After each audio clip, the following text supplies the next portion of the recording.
Welcome back to Objective 3 of Chapter 9 in our 3B1 series. In this objective, we'll describe the proper shutdown and preparation of a boiler for an internal inspection. So, regarding boiler shutdown then, it's a sequence, an SOP, like any other regarding boiler operations. So for the first step, we need to reduce our firing rate to minimum and then switch to manual and initiate the actual shutdown. Now, this first step, really, that your textbook talks about is very generic and it skips over a few things. So I want to sort of expand upon this first step and make it more practical as to what we would do prior to shutting down the boiler.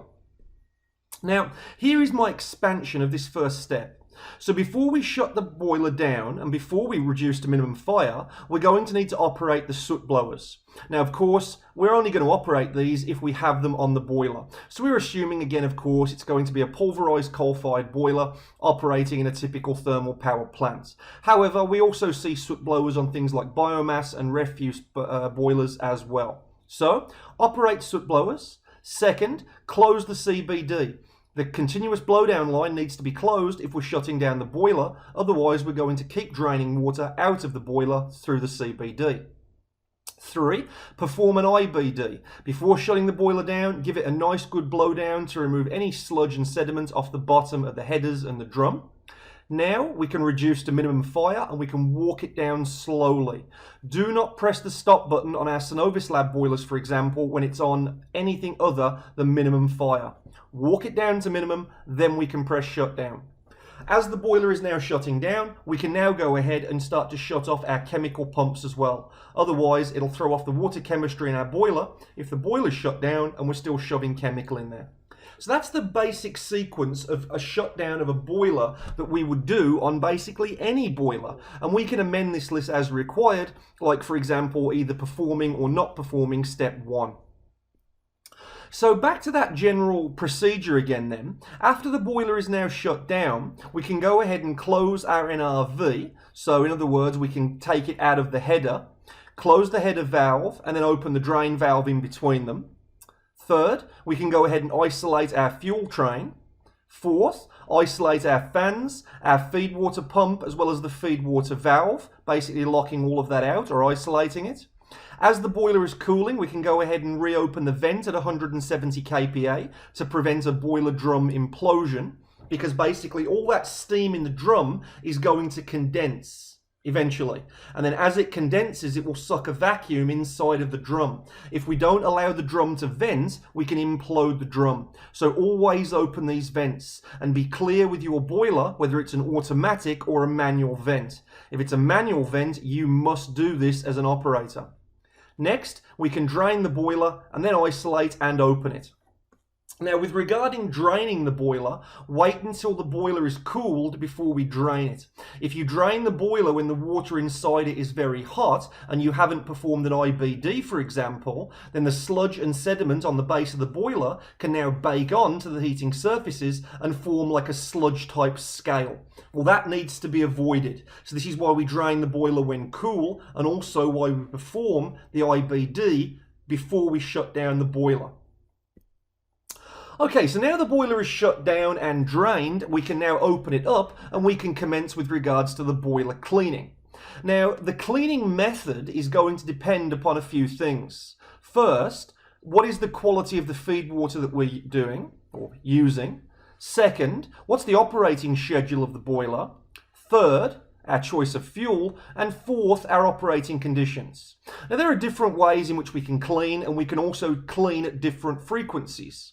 So with regards to feed water quality, if we've got very rough feed water, this might cause a slight scale inside of our boiler.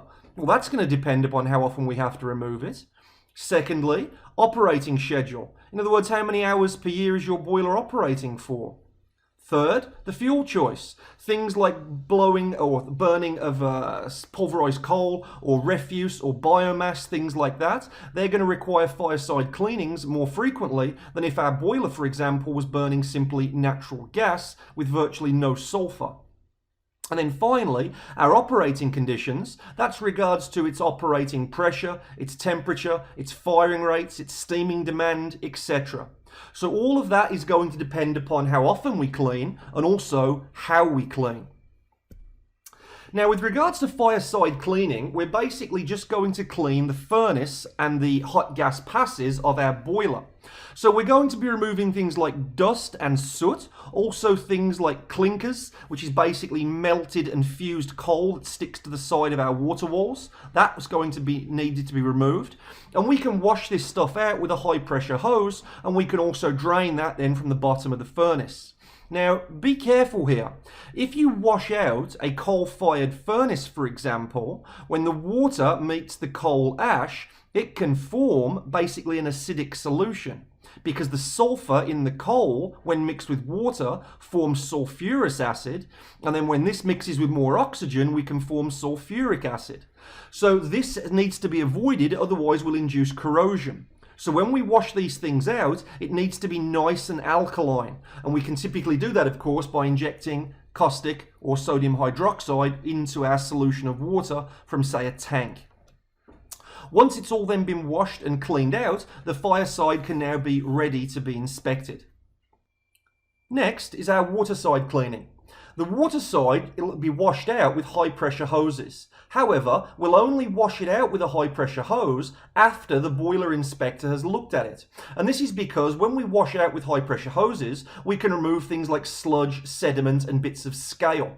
Well, if the boiler inspector sees it after we've done that, it could give a false impression as to how well the boiler is doing under the given conditions. So always wash out after it's been inspected. Now, in regards to washing out the boiler, of course, we'll do it simply with high pressure hoses, washing out as much surface inside of it as we can. Now, it's a good idea in terms of practice that if possible, we disconnect our blowdown valves so that they don't have any danger of plugging off with our sediment, sludge, scale, etc. that we're washing out. Now, this is not a requirement, this is simply a recommendation if possible. Any scale that still resides in the water side of the boiler that cannot be removed with high pressure hoses, that will then be removed via a chemical cleaning or a mechanical cleaning. And we'll discuss those in Objective 5. So that's all there is to really Objective 3 and talking about boiler shutdown in preparation to boiler cleaning. Now, the important thing to get out of this, of course, is that we can apply this in terms of some practical knowledge in the Synovis lab, and we can amend our boiler shutdown sequence that I gave you in this objective to be the following. So prior to shutting down any of our Synovis lab high pressure boilers, we can go ahead and ensure that our CBD valve is closed. We then perform an IBD to remove any sludge and sediment off the bottom of the boiler. We walk the boiler down until it's in minimum fire. We then initiate the shutdown of the boiler by pressing the stop button, and we then go ahead and shut off our chemical pumps to the boiler. That's the generic shutdown sequence for our Synovis lab boilers. And then, of course, we'll go ahead and isolate our fuel train, water train, steam, etc. as per our standard SOP. Okay, let's check out some typical sort of questions then for Objective 3 that we might encounter on our end of year exams or our unit exams or even the provincial. So first of all, when washing out a boiler with high pressure hose, which of the following precautions should be taken? Disconnect the blowdown valves, hose pressure is less than 3000 kPa, ensure the wash water is alkaline, or A and C. Well, when washing out the boiler with a high pressure hose, which side are we washing out? Fireside or waterside? Well, the question doesn't indicate which one. So we have to assume it's both, and therefore it's going to be A and C. We disconnect the blowdowns so they don't plug off with any scale, sediment, or things like that. And if we're washing out the fireside, especially if we're using coal, then we have to ensure the wash water is alkaline so it doesn't turn acidic from the sulfur within the fuel. Next one. Prior to shutting down a coal-fired steam generator, which of the following should be performed first? A soot blow, shut off the chemical pumps, perform an IBD, or close the CBD. We just went over this a couple of slides ago. On a coal-fired boiler, we would operate the soot blowing sequence before we shut down, and we could operate this at whatever the firing rate is, assuming it's greater than 50%. But we'll talk about that later in this textbook. Next one. What component can make the wash water from a coal-fired furnace turn acidic? Nitrogen, hydrogen, sulfur, or carbon dioxide? It is the sulfur. The sulfur in the coal, or the sulfur in any fuel for that matter, can turn our wash water acidic. And this is why we have to use alkaline water. If we do this, for example, in the oil field with OTSGs or something like that, and we're worried about sulfur from H2S, then we can wash it out using caustic, put into a rig tank, and then just pump it from there into the boiler and wash it out that way.